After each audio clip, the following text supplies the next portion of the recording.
اعوذ باللہ من الشیطان الرجیم بسم اللہ الرحمن الرحیم وَإِذْ نَجَّيْنَاكُمْ مِنْ آلِ فِرْعَوْنَ يَسُومُونَكُمْ سُوءَ الْعَذَابِ يُذَبِّحُونَ أَبْنَاءَكُمْ وَيَسْتَحْيُونَ نِسَاءَكُمْ وَفِي ذَلِكُمْ بَلَاءٌ مِّن رَّبِّكُمْ عَظِيمٌ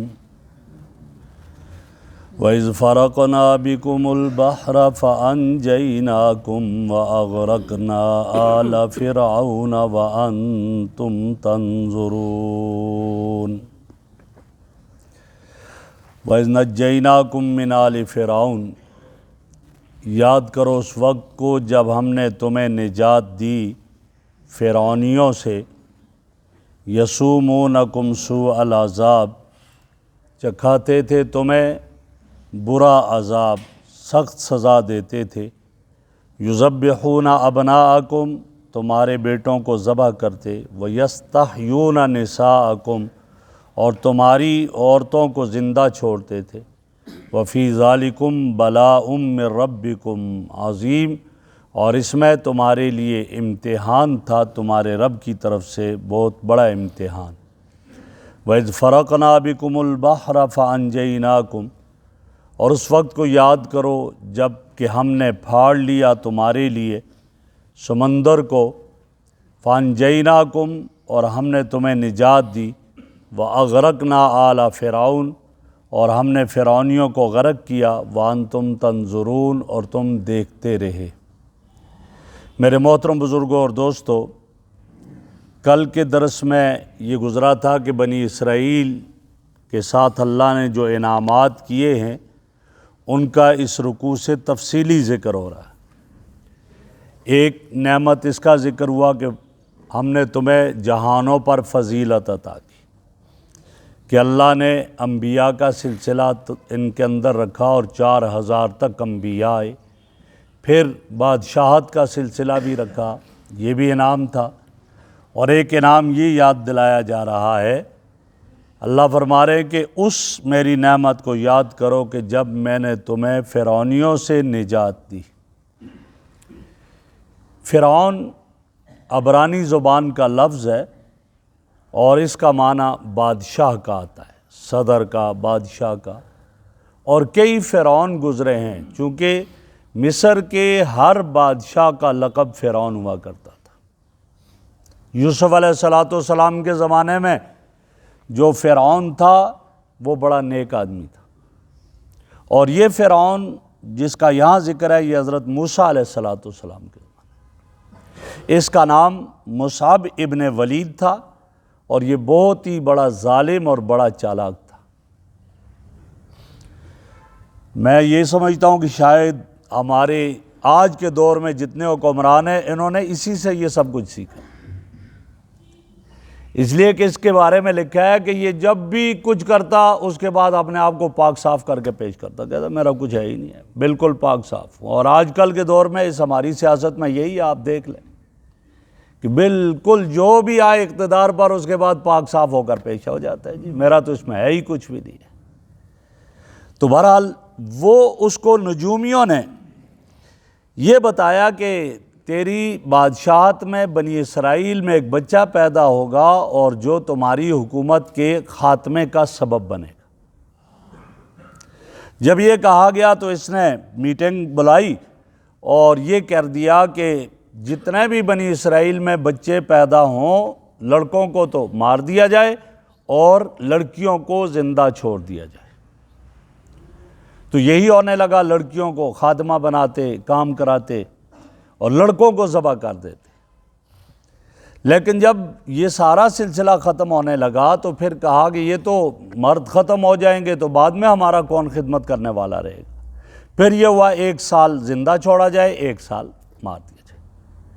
تو جس سال زندہ چھوڑنے کا کہا گیا تو حضرت ہارون علیہ السلام پیدا ہو گئے، اور جس سال بچوں کے قتل کا فیصلہ تھا تو حضرت موسیٰ علیہ السلام پیدا ہوئے۔ تو موسیٰ علیہ السلام پیدا ہوئے، اور پھر وہ آگے آئے گا واقعہ۔ میں نے پہلے بھی عرض کیا کہ قرآن قصے کہانیوں کی کتاب نہیں ہے، جہاں جتنی ضرورت ہوتی ہے وہاں بیان کر دیا۔ تو موسیٰ علیہ السلام پیدا ہو گئے، فرعون کے محل میں رہے اور وہیں پرورش پائی۔ اللہ نے اسی ہی کے پاس ان کو گویا کہ پالا، اور جب یہ بڑے ہو گئے اور اللہ نے نبوت بھی عطا کر دی، فرعون کو سمجھاتے رہے کہ بنی اسرائیل پر ظلم نہ کرو، پھر بھی بنی اسرائیل پر ظلم۔ 12,000 بچے اس وقت ذبح کیے فرعون نے، اگرچہ بعض نے 70,000 بھی لکھا ہے اور بعض حضرات نے 90,000 بھی لکھا ہے۔ تو یہ جب سارا سلسلہ ہو گیا تو حضرت موسیٰ علیہ السلام سمجھاتے رہے، نہیں مانا تو اللہ کی طرف سے حکم ملا کہ موسیٰ بنی اسرائیل کو لے کر ہجرت کر لو۔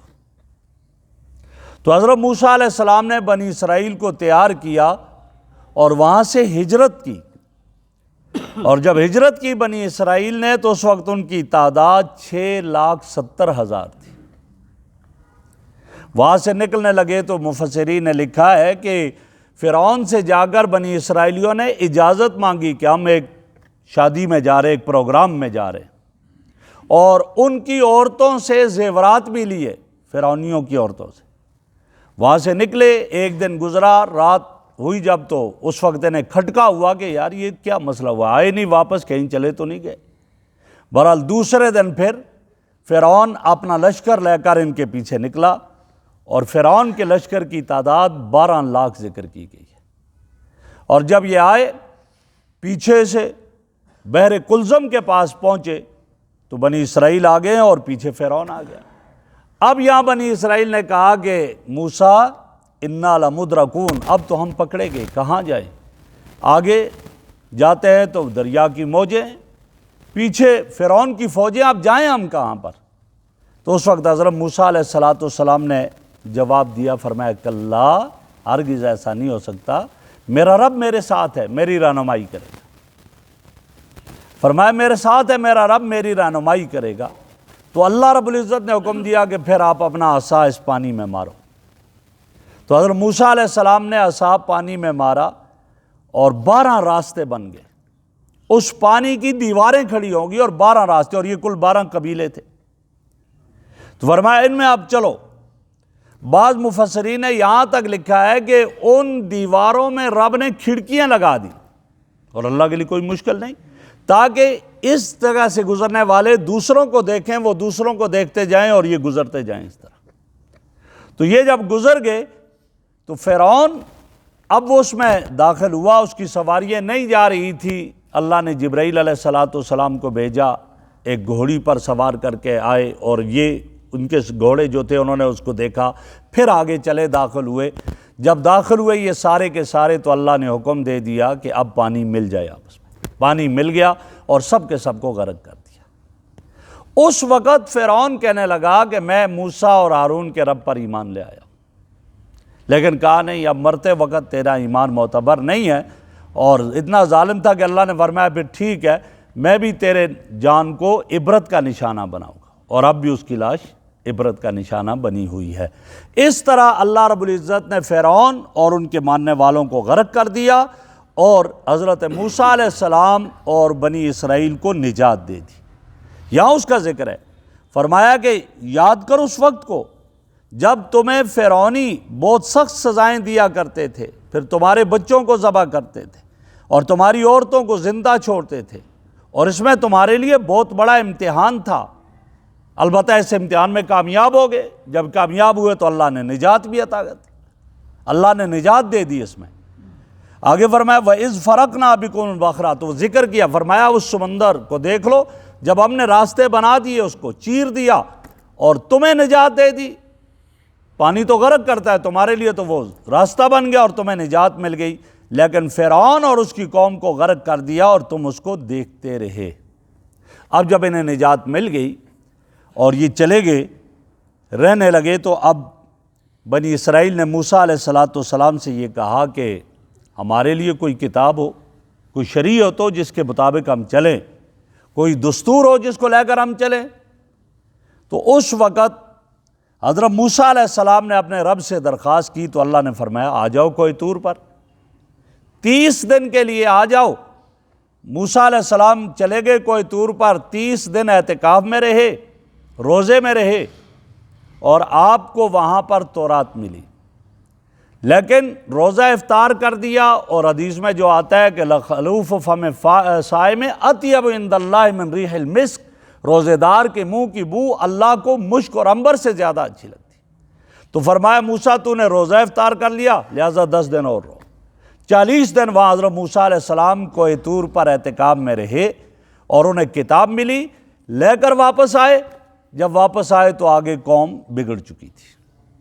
قوم نے کیا کر دیا، یہاں ہارون علیہ السلام بنی اسرائیل میں رہ رہے تھے، تو ان میں ایک شخص تھا جو سامری کے نام سے مشہور ہے، اور اس کا نام تھا موسیٰ بن ظفر، اور وہ سامرہ قبیلہ سے اس کا تعلق تھا، اور حضرت یعقوب علیہ السلام کی نسل سے ہی تھا۔ اس نے یہ دیکھا کہ جب یہ جا رہے تھے اور جبرائیل علیہ السلام کی سواری کا جہاں قدم لگتا تھا وہاں سبزہ اگ جاتا تھا، تو وہ مٹی اٹھا کر اپنے پاس رکھ لی، اور وہاں موسیٰ علیہ السلام جب کوہ طور پر چلے گئے تو اس نے کہا یہ زیور سارا جمع کر دیا جائے۔ سارے زیورات جمع کیے، یہ وہاں سے یہ زیورات چلے ہوئے ہیں۔ جب جمع کر دیے سارے کے سارے، اس نے اس کو جو ہے وہ ڈھالا اور بچھڑا بنا دیا۔ جب بچھڑا بنایا، اس کے منہ میں اس نے وہ مٹی ڈالی تو وہ آوازیں نکالنے لگ گیا۔ جب آوازیں نکالنے لگا تو سامری نے کہا ہو موسیٰ غلط ہو گئے، خدا ہمارا تو یہ ہے۔ اب لوگ اس بچھڑے کی پوجا کرنے لگ گئے، بچھڑے کی عبادت کرنے لگ گئے لوگ، یہ کیفیت ہوگی۔ موسیٰ علیہ السلام واپس آئے، یہ دیکھا یہ تو بچھڑے کی عبادت کر رہے ہیں، غصہ آیا اور اپنے بھائی حضرت ہارون علیہ السلام کو سر کے بالوں اور داڑھی کے بالوں سے پکڑا۔ تو حضرت ہارون نے یہی کہا یا ابن ام لا تأخذ بلحیتی ولا براسی، اے میری ماں کے بیٹے مجھے داڑھی اور سر کے بالوں سے نہ پکڑو، میں نے بڑی کوشش کی، نہیں میری بات مانی، اور قریب تھا کہ یہ مجھے قتل کر دیتے، اور آپ سے بھی یہ خطرہ تھا، آپ کہتے آپ نے یہاں تفرقہ ڈال دیا، تو لہٰذا اس لیے یہ ہوا سارے کا سارا۔ تو موسیٰ علیہ السلام کو غصہ آیا، جب یہ ساری کیفیت ہوئی تو پھر ان لوگوں سے یہ کہا گیا کہ اچھا تم اب باز آ جاؤ اور توبہ کرو۔ تو توبہ کیا ہے ان کی؟ توبہ یہ ہے کہ جنہوں نے یہ گناہ نہیں کیے وہ ان کو قتل کریں گے جنہوں نے بچھڑے کی پوجا کی ہے۔ تو اس طرح ایک قتل انہیں کیا گیا، اور اللہ نے ان کی توبہ کو قبول کر لیا یہ وہاں، اور اللہ نے امام الانبیاء صلی اللہ علیہ وسلم کے صدقے میں اس امت کو کیا دے دیا؟ گناہوں میں ڈوبی ہوئی ہے، استغفر اللہ ربی من کل ذنب، دل سے کہے گی اللہ اس کے گناہوں کو معاف۔ یہاں تک نبی اکرم صلی اللہ علیہ وسلم کا ارشاد ہے کہ اللہ فرماتے اے ابن آدم میرے بندے، اگر تو اس طرح آئے کہ تیرے نام اعمال میں اتنے گناہ ہیں جو زمین اور آسمان کے درمیان کی خلا کو پر کر دیتے ہیں، اتنے گناہ ہیں، تو توبہ کر کے میں اتنی مغفرت لے کر آؤں گا اور تیرے گناہوں کو معاف کر دوں گا۔ ہاں البتہ بعض گناہ ایسے ہیں کہ توبہ سے وہ معاف بھی نہیں ہے۔ کیا ہے؟ ناحق کسی کو قتل کر دیا، توبہ کرے نہیں کہ قصاصاً اس کو قتل کیا جائے گا، وہاں قتل سزا ہے اس کی۔ شادی شدہ زنا کر لیتا ہے، توبہ کر لے وہ الگ ہے، رحمت مل جائے گی، لیکن سزا اس کی نہیں معاف ہوگی۔ سزا کیا؟ اس کو سنسار کیا جائے گا، کچھ بھی ہو جائے۔ تو یہ قتل باقی ہے ان جرموں میں۔ تو یہاں اسی کا تذکرہ ہے، فرمایا کہ یاد کرو وَإِذْ وَعَدْنَا مُوسَىٰ 40 لَيْلَةً، جب ہم نے موسیٰ علیہ السلام سے وعدہ کیا کہ آپ آئیں اور ہم آپ 40 راتیں ہمارے پاس ٹھہریں، ہم آپ کو شریعت دیں گے۔ وہ آئے اور ایسا کیا، ثُمَّ اتَّخَذْتُمُ الْعِجْلَ، لیکن تم نے پھر بچھڑے کو پکڑ لیا، من بعدہ، موسیٰ علیہ السلام کے آنے کے بعد، وَأَنْتُمْ ظَالِمُونَ، اور فرمایا تم ظلم کرنے والے تھے کہ تم نے عبادت جس کی کرنی تھی اس کو چھوڑ کر کسی اور کی عبادت شروع کر دی۔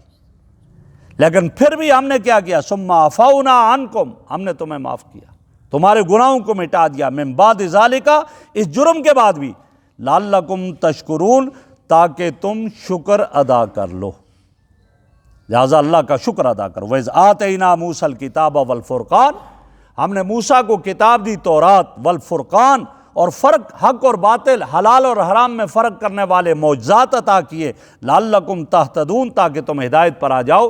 معجزے دیے بہت سارے، ان میں ایک بڑا معجزہ کیا؟ عصا دیا کہ جب زمین پر رکھتے اژدہا بن جاتا، ہاتھ میں پکڑتے تو عصا بن جاتا، ہاتھ بغل میں ڈال کر نکالتے تو چمکنے لگ جاتا۔ اور بھی معجزات دیے جو حق اور باطل کے درمیان فرق کرنے والے تھے۔